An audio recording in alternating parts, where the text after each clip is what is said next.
আসসালামু আলাইকুম guys, welcome to my new blog. আজকে হচ্ছে ঈদের দিন। আজকে প্ল্যান হচ্ছে বন্ধুদের সাথে ঘুরতে যাব, কিন্তু এই দিনকে কেন্দ্র করে আমার জীবনে ঘটে গেছে এক দুর্ঘটনা, যা ভোলার মতো না।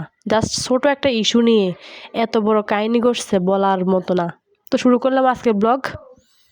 তো সকাল সকাল উঠলাম, রেডি হলাম, রেডি হয়ে সিএনজিতে উঠে বসলাম। তারপরে চলে গেলাম ওই জায়গায় যেখানে আমি আমার ফ্রেন্ডদের সাথে ঘুরতে যাব। যাওয়ার সময় গেলাম হাসি মুখে, আর ফেরার সময় ফিরে আসলাম কান্না ভরা মন নিয়ে। কে জানতো ওই জায়গায় এরকম ঘটনা ঘটতে পারে। তো ফাইনালি চলে আসলাম গ্রিন গার্ডেন পার্কে। ওইখানে আমার বন্ধুরা আমার জন্য ওয়েট করতেছিল। তারপর ওইখানে গেলাম, টিকিট নিলাম।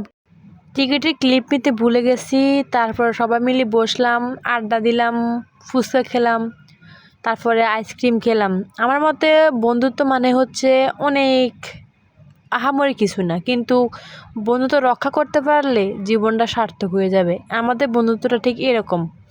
আমাদের বন্ধুত্বে 2 বছরের বেশি হয়ে গেছে, কিন্তু আমরা এমনভাবে ছিলাম যে মনে হয় আমরা একজন আরেকজনকে অনেক আগে থেকে চিনি। আর এটা হচ্ছে সেই গ্রিন গার্ডেন পার্কের ভিউ। দেখেন কত মানুষ আসছে এখানে।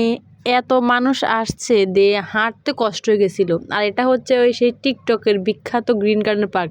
টিকটকে সার্চ দিলে গ্রিন গার্ডেন পার্কের অসংখ্য ভিডিও আসে। আর সেই পার্কে আমি আসলাম আর নিজেকে মনে হচ্ছে আমি ভাগ্যবতী। তো সবাই মিলে ঘুরলাম, মজা করলাম, আনন্দ করলাম। কিন্তু যাওয়ার সময় ঘটলো ওই ঘটনাটা। আর ওই ঘটনাটা হলো ঈদের দিনে সামান্য একটা ইস্যু নিয়ে ঝগড়া করতে গিয়ে আমার পা ভেঙে গেছে। আর এটা হচ্ছে আমার জন্য খুব দুঃখজনক। তো এইখানেই আমি ব্লগ শেষ করলাম। দেখা হচ্ছে পরে কোনো ব্লগ ভিডিওতে। আল্লাহ হাফেজ, take care, bye bye everyone.